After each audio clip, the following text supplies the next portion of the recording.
Hey, what's up YouTube? This is CJ. Bring you guys a quick look at the Reef tank. Now, although I have added a few corals and had a few things happen over the last couple of weeks, I'm going to cover that in another update. This vid is going to be purely focused on aquascaping and some tips and tricks I've learned, and also some known things in the hobby that a lot of people use already.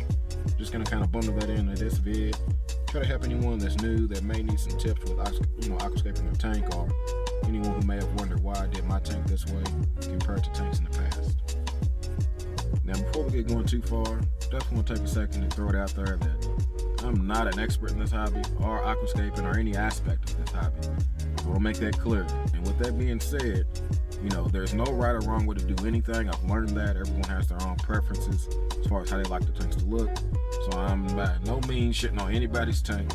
I'm just trying to share some things I personally like, and I'm also going to share the methods I use with aquascaping. Maybe to help anyone who is curious or anyone who wants a different way of doing it. So with that being said, we're going to cover a few things.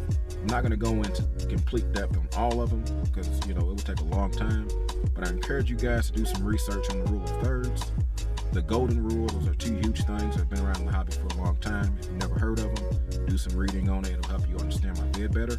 And also I have a couple of other tips that I've learned when I look at my tanks to make sure they're pleasing to the eyes and give you something to look at that's not boring. So with that being said, we're gonna get going. We're gonna start off with something that I've learned to do whenever I set up a tank. When I'm looking at it, when I think I'm done with my aquascape, I make sure I do this trick, and it helps me know if I need to make changes or not. Now, the first tip I can give you guys is gonna be tracing your scape. Once you're done, putting all your rock work in your tank, and you think you got that point to where you think you got it, give it this test. If you outline your scape and look at it, if it's pretty much a boring, flatline heartbeat straight across your page, I'm giving you an example on a tank one I'm drawing on my notepad. This is to simulate, the old school style of thinking with reef tanks. Stack as much rock as you can in there and just make one solid wall. That's pretty much, in my opinion, that's the most boring way to do a scape. I much rather a tank that has different peaks and valleys and different things that will grab your eyes. Not only the corals and fish, but the scape itself. Now, with that being said, there's no wrong or right way to do this, once again, but this is just me personally kind of giving you guys an option. If you were to look at tank one or tank two, if this was the outline of your scape, which one would you like better? Me personally, tank two is going to be the winner, and I'm definitely with that school of thought. Now, the next tip I'm going to show you guys is going to be involving the rule of thirds. But before we get there, take you back to my old tanks. If you've been with me a while, you may remember my Buna tank. But this is really where I first got my hands wet, so to speak. Changing the scape every week, being undecided, having different ideas, different things to play around with. And this is really how I got comfortable with trying to use the rule of thirds, breaking up my tank evenly without it being too boring. And I just want to give you guys an idea kind of how I started, because I'm still learning. I feel like I'm getting better and better every time, but everyone has to start somewhere. Now, I hope you guys can excuse the squiggly lines. I did this pretty quick on the computer, so I want to give you an idea what it looks like if the tank was split up into equal thirds. I'm a little off on my sketches, but if you literally measure your tank, you will get perfect lines as far as dividing your tank up, and it will help you establish your focal points. When you use the rule of thirds, your focal points are going to be where the two lines intersect. Now, with that happening, it gives you 4 different places where you can have focal points in your tank.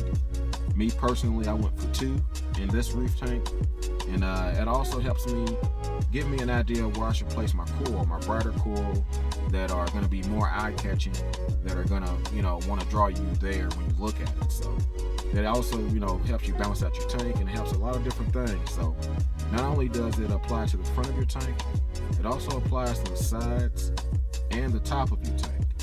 What I mean by the sides and the top is if you drew a grid on the top of your tank and matched these same 2 focal points, what that will make you do is have one focal point further back and one focal point further up to the front of the tank.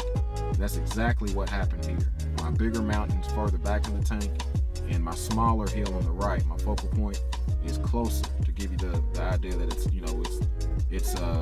giving you depth, if you want to say that. thing about this rule is there's no right or wrong way to do it.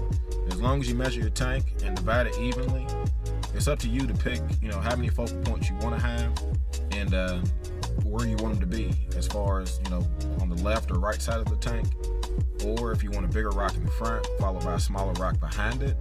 Whatever you do, you just have to make sure that you keep in mind you don't want to have two focal points at the same height, meaning you always want one bigger than the other. Always want one to be the primary and one to be the secondary.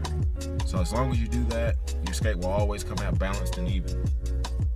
Give you guys an idea of how using it on the side view of your tank can help you out, especially with coral placement. Yeah, obviously my frog spine is right smack in the middle where those lines intersect on the bottom right, giving me great balance. I can also add some corals on the top left or above the frog spine, on that cliff overhang right there.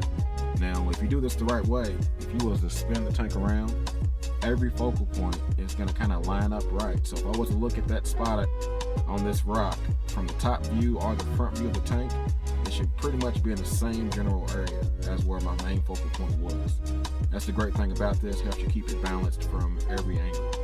Now, with that being said, it's not going to be perfect, but as long as you kind of follow that guide, it really will help you out. Another quick tip I can give you guys, this is all building off the rule of thirds, is establishing which way you want your flow of your tank to go. In my case, it's flowing from the back left corner to the right front corner of the tank. Now what that's made me do is make sure all my rock work is facing that way and slanting in that direction. So nothing is facing from front to back. That's why when you see the cave on the left, when you're looking at it from the front of the tank, you can't see the whole mouth of the cave. You can only see it from this angle. What that allows me to do is make sure that I create that depth in my tank. It also helped me leave some open sand bed behind the rock work and help open up my whole Scape and a lot of swimming room and different things as well. So you don't always have to have a lot of rock work in your tank. As long as you're playing your Scape out right, you can pull it off with a minimal amount of rock and save yourself some time and frustration.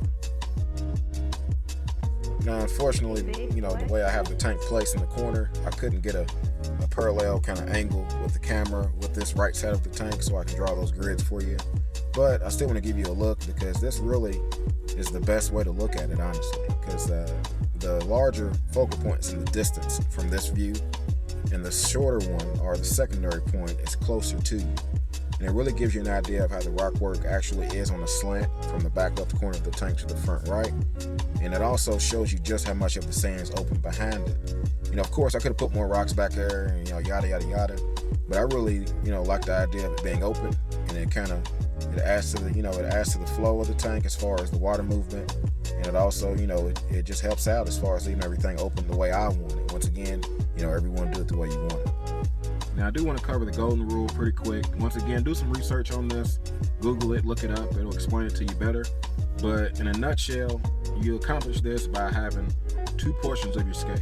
And make sure that one portion is double the length of the second portion. Now, I've accomplished this. As you can see, I've kind of drawn out that line.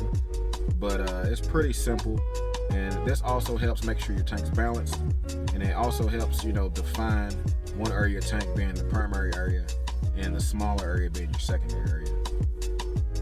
One other thing I want to mention, if you want to try to pull a Scape off, you're going to have enough width in your tank to be able to put the larger rocks in the back and the smaller rocks in the front, creating a slant, from back to front.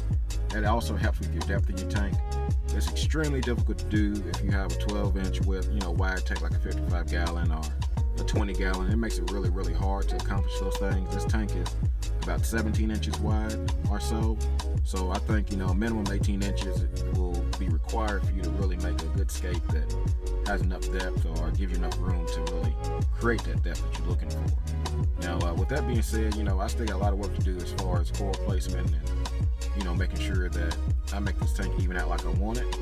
But, it's still work in progress. I always say I'm still learning this hobby. I'm still a novice when it comes to, mastering this saltwater game, but I feel like I'm getting pretty good at this aquascaping thing. So other than that, I hope this vid helped out, anyone that did need some help, or anyone who had questions, or anyone who just wanted to watch. So other than that, I did go through a few things pretty quick. Once again, do your research.